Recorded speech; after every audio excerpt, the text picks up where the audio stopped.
Hello guys, nakita niyo na ba tong balita na to? It says here from Abogado PH, okay? Ang sabi dito, Manila, Executive Judge seeks DOJ probe of Gutesa over forged notarization. Okay, dated to October 28, 2025. So kung natatandaan nyo guys, itong si Marcoleta, dinala tong si Gutesa sa Senado para maging testigo against kay Martin Romualdez tsaka kay Saldico. Anong sinabi niya?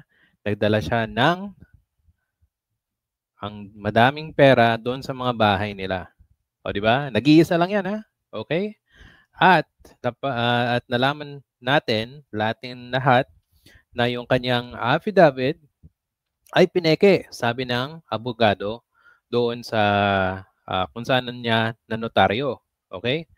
Now, ang daming mga trolls, speculations, ah pareho din ni ni Marcoleta tsaka ni Mike Defensor ang nagsasabi na hindi, yung notaryo na yan ay ah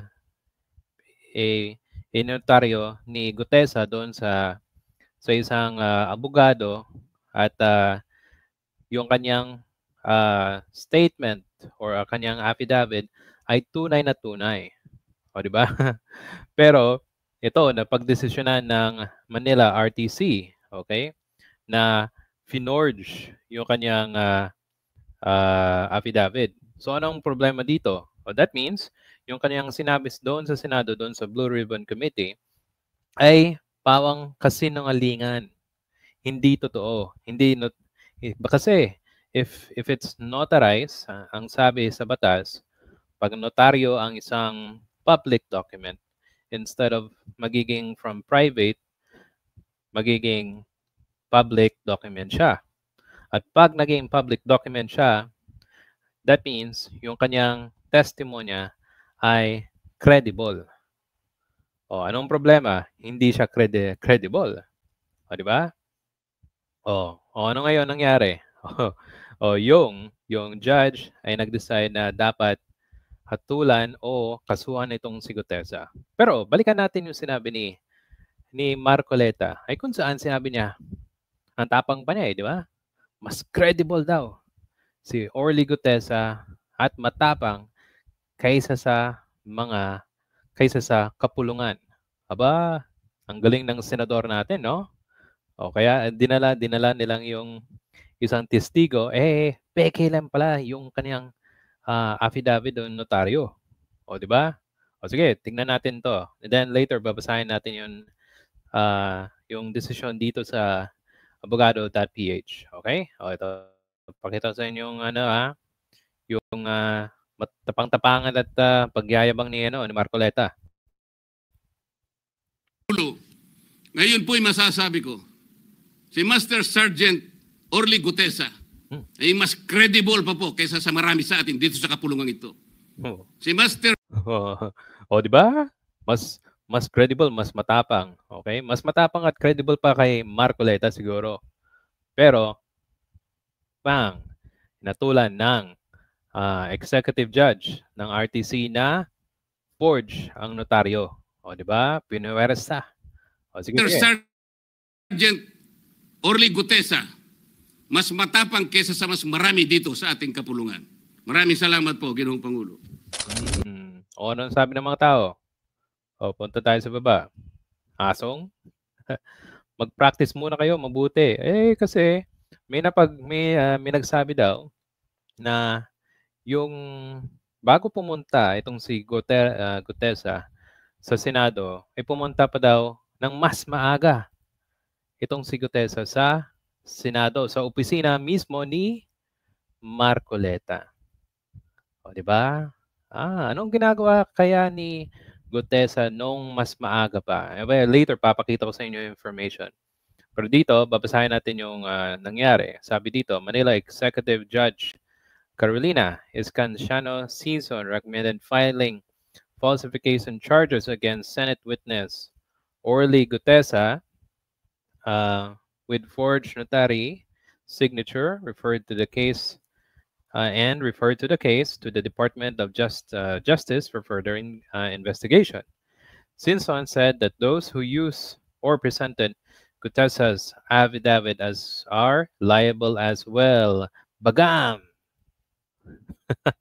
That means si Mike Defensor at saka si Senator Marcoleta ay merong liability sa ginawang ito.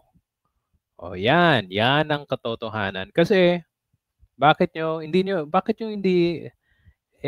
na make sure yung statement niya? Bakit hindi nyo muna isinigurado yung notaryo? O di ba? Ang simpleng gawain eh. Tapos, ano to nangyari dito? O yan. O kayo pa ang mahahatulan. Di ba? Akala ko ba matalino tong si Mike Defensor tsaka itong si Rodante Marcoleta. Wala palang wala palang kwenta di ba? O kayo pang hahatulan. Sabi dito, Sinson made this statement in an October 24 order following her investigation into lawyer Peachy Rose. Yun ang espera yung abogado nag-notaryo daw. Okay? Espera had denied notarizing and that the affidavit that Gutesa presented during a Senate Blue Ribbon Committee hearing. So yung Blue Ribbon Committee, okay? Since set hearings on an incident but only Espera attended. Pero si Gutesa failed to attend. Ano nangyari kay Gutesa? Hinahanap na pero hindi mahanap ng mga tao. Di ba? Pati na si Senator Ping, hinahanap si Gutesa sa kanyang address. Wala doon. Di ba? So, credible ba yan? Matapang ba yan? Okay. In an instant, considering Mr. Gutesa's presented sinumpang salaysay during the public hearing and is deemed to be author of falsification, therefore, appropriate falsification charges shall be filed against him, similar to other persons who used or authored the sinumpang salaysay signed by Mr. Gutesa shall liable for falsification. The judge said. She noted that without satisfactory explanation, whoever is found in possession of forged document and who used the authored and presumed to be forged. She also said Gutesa failed to provide satisfactory explanation about his affidavit bore falsified notary details. Espera forged signature. Di ba? Anyway, you guys can actually check more of this. Medyo wala ka na akong time. Pero anong mangyayari? Okay? Meron, they will, ito pakita ko sa inyo, ang penalties daw, merong mga charges, ang sabi doon sa falsification, tsaka merong administrative, okay? Merong revocation ng suspension, disqualification being there, as well as disbarment case. Mukhang madidisbarata itong si Marcoleta, ha? Criminal liability. Okay, ano pa? Yan. Okay, so pakibasa na lang guys. So ano sa tingin nyo? Naging magaling ba yung pagpresenta ni Marcoleta? Di ba? Okay. So yan, pag ganitong mga information mukhang walang kwenta, di ba?